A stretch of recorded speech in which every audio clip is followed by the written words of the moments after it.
ফালইয়ানজুরিল ইনসানু মিম্মা খুলিকা মিন মাইন দাফিক। আসসালামু আলাইকুম। ডাক্তার সৈয়দ শামসুল আরিফিন সানি কর্তৃক কোরআনের মিরাকল, মেডিকেল সায়েন্স, জেনেটিক্স এবং ম্যাথমেটিক্স নিয়ে রহস্যময় কোরআন বইটি সাজানো হয়েছে।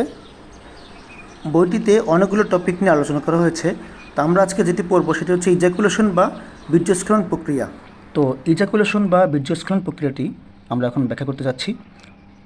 পবিত্র কোরআনুল কারীমের সূরা আত-তারিকের 5 থেকে 7 নম্বর আয়াতে আল্লাহ সুবহানাহু ওয়া তাআলা বলেছেন, বিসমিল্লাহির রহমানির রহিম, ফালইয়ানজুরিল ইনসানু মিম্মা খুলিকা মিন মাইন দাফিক ইয়াখরুজু মিন বাইনিস সুলবি ওয়াত তারাইব।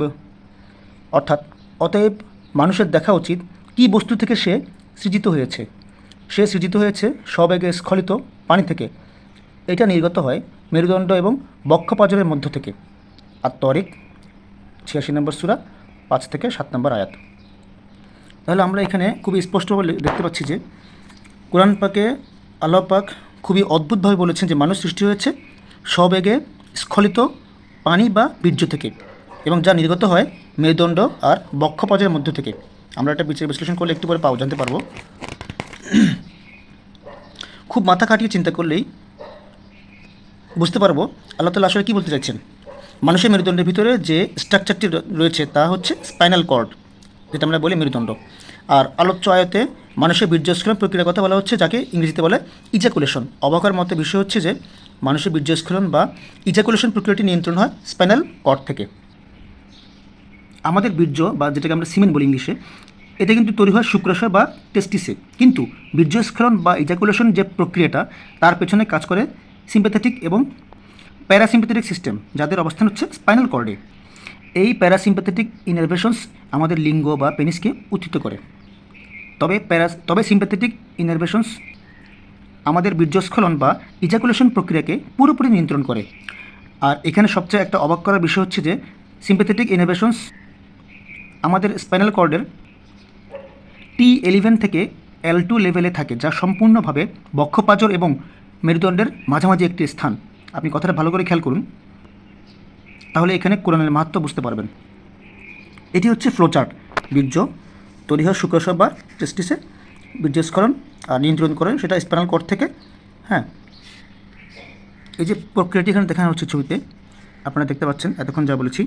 তো অক্সফোর্ড বিশ্ববিদ্যালয়ের একটি জার্নালে প্রকাশিত গবেষণা ঠিক এভাবে বলা হচ্ছে যে the sympathetic innervations exits the spinal cord at T11 to L2 level and reaches the penis via the inferior mesenteric, hypogastric and pelvic plexuses. It is responsible for the emission and ejaculation through coordinated contractions of the vas deferens, ampulla, seminal vesicles, prostate and the bladder neck. অর্থাৎ কোরআনের এই আয়াতে মানুষের বীর্যস্খলন নিয়ন্ত্রণ প্রক্রিয়ার কথা বলা হয়েছে, যা আমাদের অ্যানাটমিক্যাল নলেজের সাথে সম্পূর্ণ সামঞ্জস্যপূর্ণ। আর এই কারণে কোরআন বিস্ময়কর মহাগ্রন্থ। তাহলে আমরা দেখতে পাচ্ছি যে কোরআনে যে কথাটি বলেছে আল্লাহ সুবহানাহু ওয়া তাআলা স্পষ্টভাবে খুবই ছোট করে বলেছেন, কিন্তু এখানে বিশাল বিশাল বিস্তৃত আমরা বর্ণনা করতে পারি। তো আল্লাহ সুবহানাহু ওয়া তাআলা আমাদের সবাইকে কোরআন সম্পর্কে আরও মাহাত্ম্য অর্জন করার তৌফিক দান করুক, আমিন। এখানে তথ্যসূত্র দেওয়া হচ্ছে যেখান থেকে এগুলো সোর্স নেওয়া হয়েছে, ঠিক আছে? তো সব ভালো থাকবেন, এবং যদি ভিডিওটি ভালো লাগে তাহলে সাবস্ক্রাইব করতে পারেন বা শেয়ার করতে পারেন। জাযাকাল্লাহু খাইরান।